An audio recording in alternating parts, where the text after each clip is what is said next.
Thanks, guys, for tuning in to NBA Minute. Had to get this quick hot take out. Got a busy day today, but wow, NBA, WNBA is on fire right now. And that game last night between the Fever and the Sky, I loved it. Um, it didn't have Kennedy Carter in it, so it kind of took away from the sizzle of that. I wanted to see a full matchup because to me this was kind of like for the playoffs, and also it kind of for me was like rookie of the year battle. I felt that Caitlin Clark all along this year, especially as she's been coming along, kind of has wrapped this rookie of the year up. But a lot of people still think Angel is. So I thought that this would kind of tip the scales, and to me it kind of ended the debate. So we'll see where they go from here.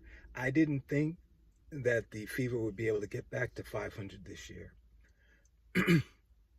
because of the 1-8 start, and there was a lot of growing pains and a lot of things, but they have really come together. And that's why I always preach patience, especially people are coming for Christy Side's jobs. And I'm like, let her, she's got a new team. She's really got to put this all together. And they've been patient with each other.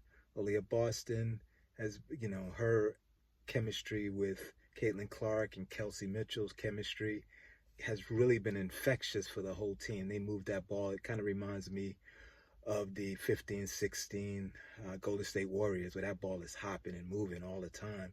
And it's hard to focus on them because when you focus on Caitlin too much, the ball zip, going to Kelsey, going to Aaliyah in the post, and out to Lexi Hall or something. You don't know where it's coming from, and it's coming from all angles. It's beautiful to watch. It's a beautiful brand of basketball. So just excited to watch this team right now get to the six. I just didn't see that coming.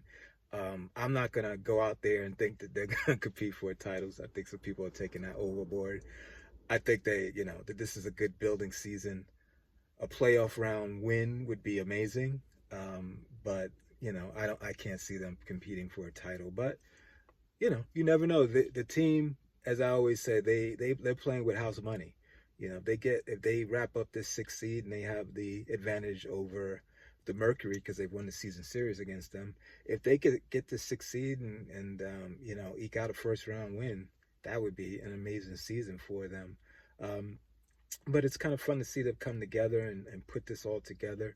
And but they know they got to wrap up the season. This is not it. They still have another 7-8 games to go, and they want to stay where they are. I'm sure they don't want to go back and slide back into 8.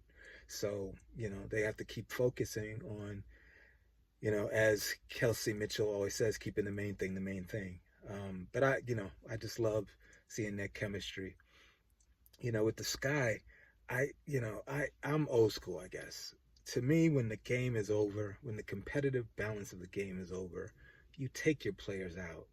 And it's a tricky balance for a winning team.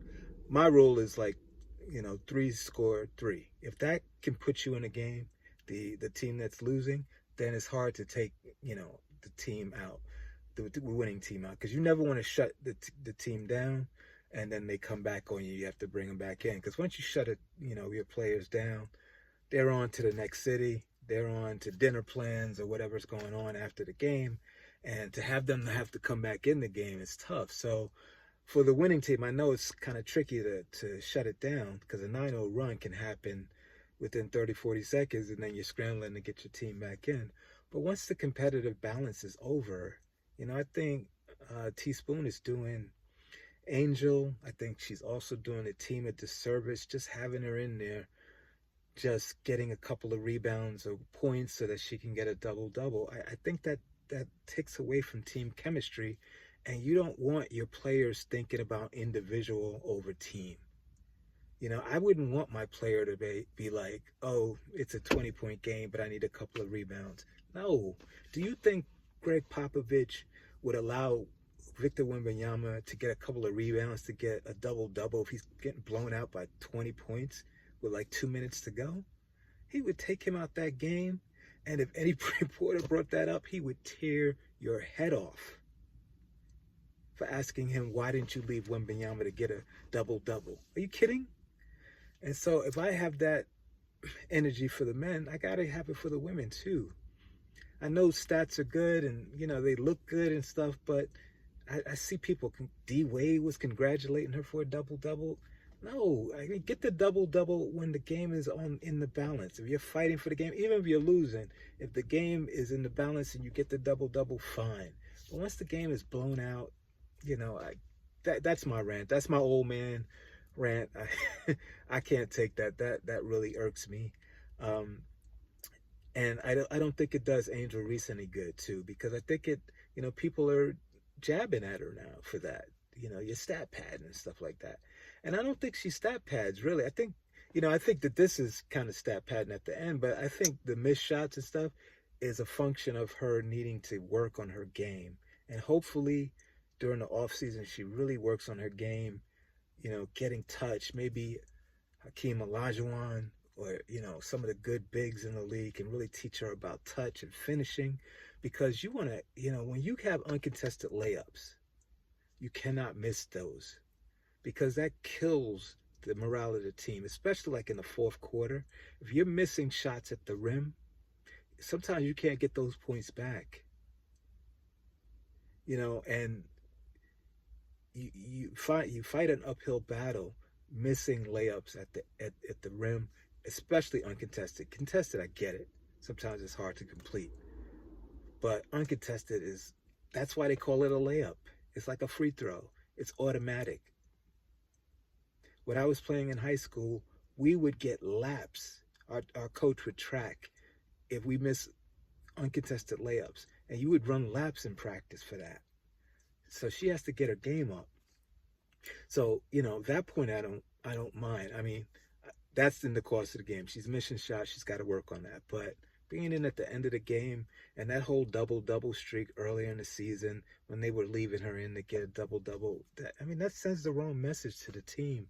I don't know exactly if that's why Marina Mayberry left, and I hear that there's some contention with Kennedy Carter as well. And I don't know if it's over this, but I wouldn't doubt it. I mean, this is, to me, as a fan watching that's ridiculous. And if I was on that team, I'd be like, Coach or Angel, come on. The game's over. Wait till the next game. You get your double, we win, or we compete in the win, but not like this. Come on. So anyway, that's it. I'm finished with my rant. I love this WNBA. The temperature's way up. All these games are so exciting. And you can see people talk about easy schedule. I don't think any of these games are easy, because every team is playing for something. Either you're playing for playoff positioning or to get in the playoffs, or if you're out, a lot of players are playing for next year so that they can be on a team. So I think all of these games are tough. I think it's a different metric at the end of the year than it is in the beginning because of that. And so all of these games, if you noticed at the break, a lot of these games, their intensity is at 10. I think we're in the playoff mode already. So it's exciting, and I'm having a good time watching. So anyway, for NBA Minute, Jamal, peace.